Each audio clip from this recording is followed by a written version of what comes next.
Bonjour à tous. Dans cette vidéo, on va donner quelques propriétés des matrices élémentaires. On commence tout d'abord par la définition. Les matrices élémentaires sont les matrices à n lignes et p colonnes définies par, voilà, donc on va les noter E, I, J. Donc c'est une matrice de taille NP comportant n lignes et p colonnes qui comporte 1 dans la ligne I et la colonne J. Voilà. Et tous les autres termes égale 0. C'est-à-dire les coefficients de cette matrice-là sont tous nuls, sauf celui qui est dans la ligne I, la colonne J, il vaut 1. Exemple, E11, par exemple, c'est la matrice qui comporte 1 dans la première ligne et la première colonne. E12, c'est la matrice qui comporte 1 dans la première ligne et la deuxième colonne. Et par exemple, E22, c'est la matrice qui comporte 1 dans la deuxième ligne et la deuxième colonne. Donc ici, attention, on ne dit pas E11, E12 et E22.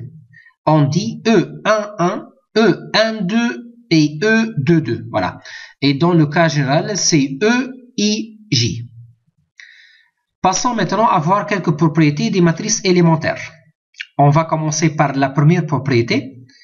Soit A, la matrice donnée par les coefficients A, I, J, avec I de 1 à N et J de 1 à P. Je rappelle que I, c'est l'indice des lignes et J, c'est l'indice des colonnes.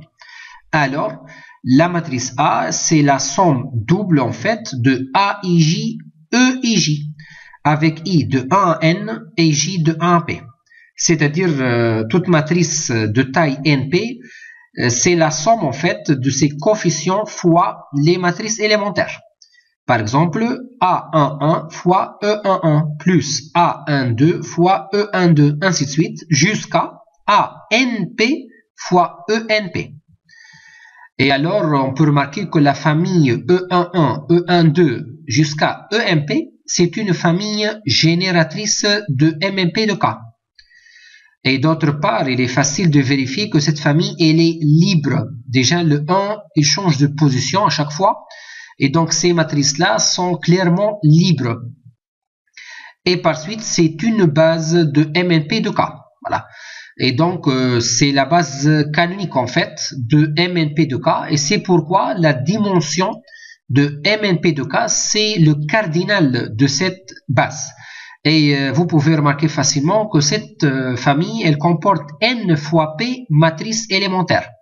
Et c'est pourquoi la dimension de l'ensemble MMP de K, ça sera n fois p. C'est-à-dire nombre de lignes fois nombre de colonnes, dans le cas général. La deuxième propriété, si on travaille dans MNK, c'est-à-dire l'ensemble des matrices carrées d'ordre n, on a EIJ fois EKL égale delta JK fois EIL. Avec delta JK, c'est égal à 1 si J égale à K, égale à 0 si J différent de K. Et ça s'appelle le symbole de Kronecker. Donc, le symbole de Kronecker, c'est un nombre en fait, c'est un scalaire qui vaut 1 si les indices sont égaux, J égale à K, et vaut 0 si les indices sont différents. On va faire la démonstration de cette propriété-là, le fait que dans les matrices carrées d'ordre n, EIJ fois EKL, ça va donner le symbole de Kronecker delta JK fois EIL. Avec delta JK, c'est égal à 1 si J égale à K, égale à 0 sinon. On pose EI, c'est la matrice ligne qui comporte une seule ligne et n colonnes, telle que le 1, elle est situé dans la colonne numéro I. Alors, le transposé de I, ça sera une matrice colonne, telle que 1, ça sera dans la ligne numéro I. Voilà. Et donc, si on veut faire le produit matriciel transposé de I fois EJ, on va avoir la situation suivante. Je rappelle que transposé de I, c'est une colonne et EJ, c'est une ligne. Telle que le 1, elle est située dans la ligne I, donc transposé de I, elle est située dans la colonne J, dans EJ. Et donc, ce produit matriciel va donner naissance à une matrice carrée d'ordre n, tel que 1, il est situé dans la ligne I et la colonne J. C'est-à-dire, on va trouver la matrice élémentaire E et J. Voilà. Ça, c'est la matrice qu'on a parlé précédemment. Et donc, vous pouvez remarquer que la transposée de EI fois EJ, ça va donner la matrice élémentaire EIJ. D'autre part, si on veut calculer maintenant EI fois transposée de EJ, donc on va avoir l'écriture suivante.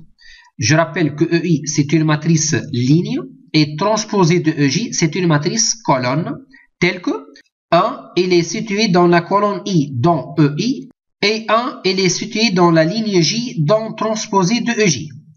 Donc ici, je rappelle que le EI, c'est une matrice de taille 1n, c'est-à-dire c'est une matrice ligne. Elle comporte une seule ligne et n colonnes. Le transposé de EJ, c'est une matrice qui comporte n lignes et une seule colonne. C'est une matrice colonne. Et donc le produit matriciel, ça va donner naissance à une matrice de taille 1,1, c'est-à-dire un scalaire. Voilà. Donc ici, on va trouver un scalaire. Et donc ceci s'appelle le produit scalaire. Et donc vous pouvez remarquer que ce scalaire-là, c'est égal à 0 ou bien à 1. Égal à 0, évidemment, si les indices sont différents, I différent de J. Et égal à 1 si I égale à J. C'est-à-dire, si la colonne et la ligne coïncident, c'est la même position, on va avoir 1. Et si les lignes et la colonne sont différents, l'indice de la ligne et l'indice de la colonne sont différents, dans ce cas-là, on va avoir 0. Mais ça, c'est égal à delta IJ, en fait, la définition du symbole de Kronecker qu'on a parlé précédemment. Et donc, vous pouvez remarquer que EI fois transposé de EJ, ça va donner le delta IJ. Et donc, en conclusion, qu'est-ce qu'on a jusqu'à maintenant? On a transposé de EI fois EJ, c'est le EIJ, c'est-à-dire la matrice élémentaire.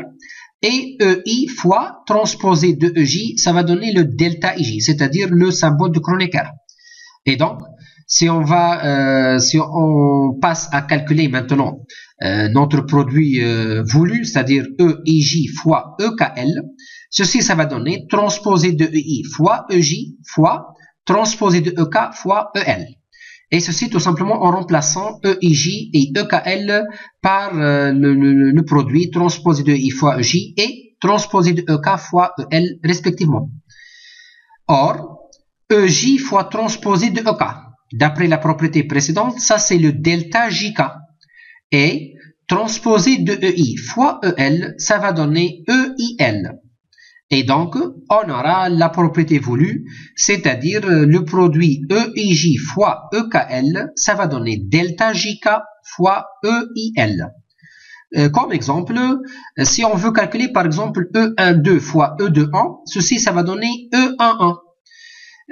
Pourquoi? Parce que tout simplement, on a ici les indices sont égaux en fait, 2 et 2, donc ils sont égaux.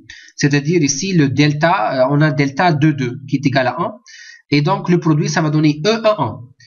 De même, dans le deuxième exemple, ici on a les indices sont différents, comme vous pouvez remarquer. Donc 3 et 2, ils sont différents. Et donc ceci, ça va donner 0 directement. Et donc, vous pouvez remarquer que le produit matriciel de deux matrices élémentaires, ça va donner soit 0, soit une matrice élémentaire. D'accord? Voilà, je vous remercie pour votre attention.